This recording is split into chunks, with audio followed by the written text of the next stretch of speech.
हे शिव शंभु महाप्रभु धवलेश्वराय नमः।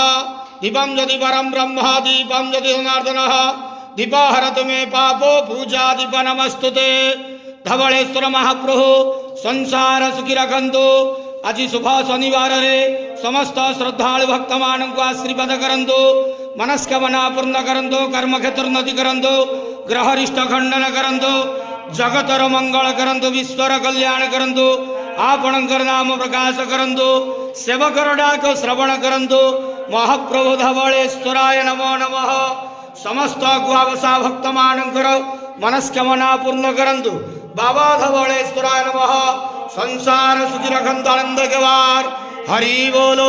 आज शुभ शनिवार रे समस्त श्रद्धालु भक्त मान को आशीर्वाद करंतु आनंद केवार। हरि बोलो। महाप्रभु धवलेश्वराय नमो नमः।